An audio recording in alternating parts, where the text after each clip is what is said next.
मकबूजा कश्मीर पाकिस्तान का था, पाकिस्तान का है और पाकिस्तान में शामिल होकर रहेगा इंशाअल्लाह।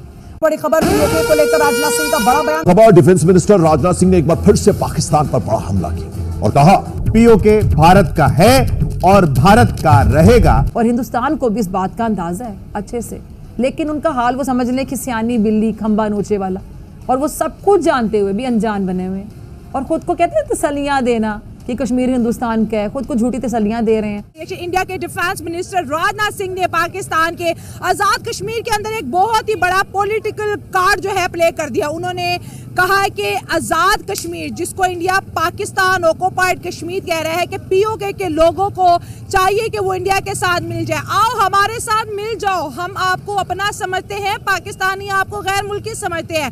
साथ साथ उन्होंने कहा कि हमारे मुल्क में पीस भी है, स्टेबिलिटी भी है। मतलब कि ओपनली ऑफर की जा रही है आजाद कश्मीर को वो इंडिया के साथ आकर मिल जाए।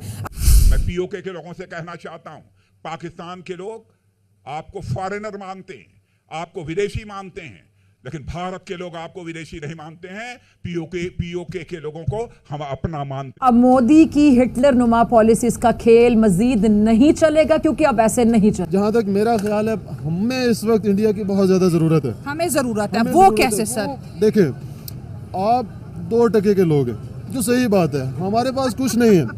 वो हमारे टीचर कहते होते थे कि एक तो हम गरीब हैं, दूसरे बदतमीज हैं।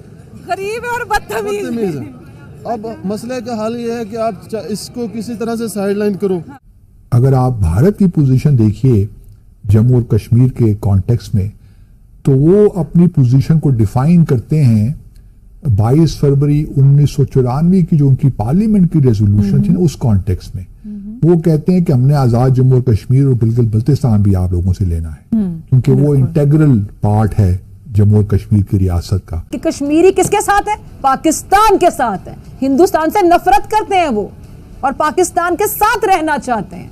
वो क्यों हमारी तरफ आना चाहेंगे? कि हम कर्जों में डूबे हुए लोग हैं, हम जो है वो खुद दिवालिया हो चुके हैं। हमें कोई भीख देने को तैयार नहीं है। सही हो गया। हमारी दुनिया में इस वक्त सबसे बड़ी एक्सपोर्ट जो है वो भीख मांगने की है। 42 बिलियन डॉलर की इंडस्ट्री है सर। ठीक है जी। तो बेसिकली मसला ये है कि हमारी इंडस्ट्री को अब चला सिर्फ भिखारी सकते हैं। ठीक है। भारत के 5 अगस्त के इक़दाम के बाद भारत को ऐसा मुंह तोड़ जवाब दिया कि मोदी का मीडिया इस पर वावेला करना शुरू हो गया। इक्का खेल दिया ना उनके डिफेंस मिनिस्टर ने। हमारे कश्मीरी बेचारे तो इकोनॉमी की वजह से इतना तंग आए दिन हड़तालें करते। वो कहते हैं इधर हमारे साथ आ जाओ, खुशहाली है, डेवलपमेंट है, और उधर कश्मीर में 14 बिलियन डॉलर का सालाना बजट दे रहे हैं वो। मैं एक छोटी सी मिसाल देता हूँ। एक घर में एक बच्ची का रिश्ता आता है एक कंगाल घर से, और एक जो है वो करोड़पति लोग हैं। तो करोड़पति लेकिन मोदी जो मर्जी कर ले, इसकी कठपुतली फौज जितने मर्जी जुल्म ढाले, अब मोदी मकाफाते अमल के जाल में फंस चुका है। इंडिया की गवर्नमेंट ने डॉक्टर अजय शंकर को इतनी जुर्रत दी है, तो वो पूरी दुनिया को अपनी उंगली पे नचा रहे हैं ना। अमेरिका को भी शट अप, जो यूरोप को भी शट अप। जो बात करता है वो कहते हैं इंडिया का मैटर है भाई, हम अपना देखेंगे, आप अपना देखो। इतनी जुर्रत। भारत को ये पैगाम दिया कि ना तो कश्मीरी तुम्हारे गंदे और नापाक अज़ाइम की वजह से अपने मकसद से पीछे हटेंगे, और ना ही पाकिस्तान इस हवाले से हिम्मत हारा है। जरा से चौधरी बने के हमारे साथ यूएस है, ठीक है, आप निगोशिएशन टेबल पे नहीं आए, आपने बॉर्डर टेररिज्म को सपोर्ट किया, जिसका इंडिया भी जिक्र करता है, क्रॉस बॉर्डर टेररिज्म। अब तो ये इंडिया ने ये वर्ड पूरी दुनिया को रटवा दिया पाकिस्तान। एग्जैक्टली इस तरह से उन्होंने पाकिस्तान को इतना ज्यादा टेररिस्ट कहा है कि दुनिया हमें टेररिस्ट मानती है। जय हिंद दोस्तों, द इंडियन न्यूज़ में आपका स्वागत है। पड़ोसी देश पाकिस्तान की दमनकारी नीतियों के खिलाफ लगातार आंदोलन कर अधिकृत कश्मीर के लोगों को भारत आने का निमंत्रण देकर रक्षा मंत्री राजनाथ सिंह ने पड़ोसी देश पाकिस्तान की दुखती रग को छेड़ दिया है, जिससे पाकिस्तान बौखला पड़ा है। सच मोदी सरकार, उसके कठपुतली मीडिया को, उसके साइको नफसियाती एंकर को हजम नहीं हुआ। हम क्यों आपस में लड़ते आ रहे हैं? 4 जंगें भी हमारी हो गई, हमारा कश्मीर इशू भी रहा है, अभी ट्रेड भी बंद है, और फिर हम एंड पे ये कह देते हैं हेट नहीं करते। फिर ये हो कौन, कैसे रहा, कौन कर रहा है? बस कुछ % अवाम है जो कि हेट करती है, ठीक है, और कुछ है जो कि नहीं करती, ठीक है, जिनकी जो है उनकी वजह से ये इश्यूज क्रिएट हो रहे हैं, ठीक है। इनका हल होने का कोई चांसेस हैं? हल होने का यही है कि मिल बैठ के बात करें, ठीक है, और इसको मतलब कि इस मसले को हल कर दिया जाए। हो गया। लास्ट में ये बता दें, डेवलपमेंट की अगर बात करें, हमारी साइड पे जो कश्मीर है वहाँ पे डेवलपमेंट आपकी क्या ऑब्जर्वेशन है, और जो उनके इंडिया साइड कश्मीर हमें क्या डेवलपमेंट में फ़र्क है? सर वो तो अपने कश्मीर को दिन ब दिन डेवलप कर रहे हैं, ठीक है। हम ही है जो हम इस मसले में फंसे हुए कि कश्मीर पता नहीं जब हमारी साइड पे आएगा हम उसको तब डेवलप करेंगे। जो हमारी साइड पे है उसे तो डेवलप कर लें, मतलब ये एक सवालिया निशान नहीं है। बिल्कुल ऐसे हमारा एक वो बहुत अच्छी प्लेस है टूरिज्म के लिए, ठीक है। वो पता टूरिज्म से कितने पैसे कमा रहे हैं। समझता हूँ कि ये सीधी सीधी डिप्लोमेसी है। ये भारत की ना टैक्टिक्स हैं, ये हर किस्म की जो कंट्रीज हैं ये किसी न किसी तरह के पॉलिटिकल टैक्टिक्स करते हैं।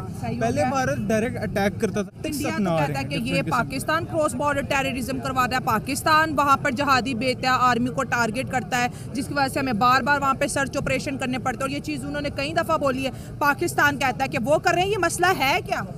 असल में बात ये कि आपको पता है ये इंडिया और पाकिस्तान की दुश्मनी बहुत पुरानी है, बहुत पुरानी है, जन्म वाली ना। हाँ। जो चीज़ नहीं भी होती वो भी पाकिस्तान के ऊपर थोप देते हैं। तो फिर हम जवाब क्यों नहीं देते? जवाब दो ना। हमें अभी इस वक्त ना अक्लमंदी से काम लेने की जरूरत है। कश्मीरियों के साथ खड़े हैं हम इंशाल्लाह, और उनको खुद मुख्तारी का हक दिलाने। उनकी शुरू से फॉरेन पॉलिसी ऐसी है।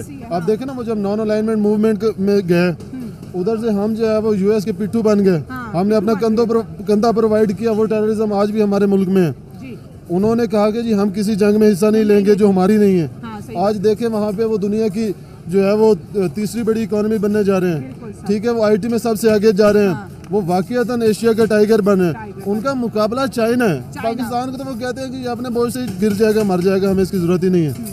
अब ये सार जो है, मेरा नहीं ख्याल किस तरह आप इसको रिवाइव कर सकते हैं भारत के बगैर, क्योंकि जब तक भारत आपके बायलैटरल डेडलॉक नहीं टूटता उस वक्त तक भारत यहाँ पे, क्योंकि सार्क जो 19 समिट होनी है उसकी मेजबानी पाकिस्तान ने करनी है। या तो ये है कि आप ये एग्री कर लें कि चलिए जी हम दस्तबरदार होते हैं, हम अपनी मेजबानी से, तो ये 19 समिट है या आप खटमंडू में करवा लें या किसी और साउथ एशियन कंट्री में करवा लें, तो फिर तो मुमकिन है कि ये डेडलॉक टूट जाए। Is that possible? नहीं, पॉसिबल तो है, क्योंकि जब 2016 के बाद भी, जब उड़ी अटैक के बाद भारत ने पाकिस्तान आने से इनकार कर दिया था, तो एक प्रपोजल ये थी कि कोई कहीं और करवा लेंगे तो हो जाएगी। तो शायद ये भी डिस्कशन हो रही हो। आपको बता दें कि पीओके पर रक्षा मंत्री राजनाथ सिंह ने ऐसा बयान दे दिया है जिससे पड़ोसी देश पाकिस्तान बिलबिला पड़ा है। पाकिस्तान के लिए अब वहां के लोगों को जोर जबरदस्ती से संभालना मुश्किल हो रहा है। कश्मीर की राजनीति में पाकिस्तान से बातचीत के मुद्दे को तुल दी जा रही है। ऐसे हालात में रक्षा मंत्री राजनाथ सिंह ने भी पलटवार करते हुए गुलाम कश्मीर के लोगों पर पाकिस्तान के जुल्म का हवाला देकर स्पष्ट संकेत दे दिया है। भारत ने पीओके को अपना अभिन्न अंग माना है। पाकिस्तान कितना भी षड्यंत्र कर ले लेकिन वह सफल नहीं हो पाएगा। आज के लिए बस इतना ही। वीडियो कैसा लगा हमें कमेंट जरूर बताएं। चैनल पर नए हैं तो लाइक, सब्सक्राइब और शेयर करना न भूलें।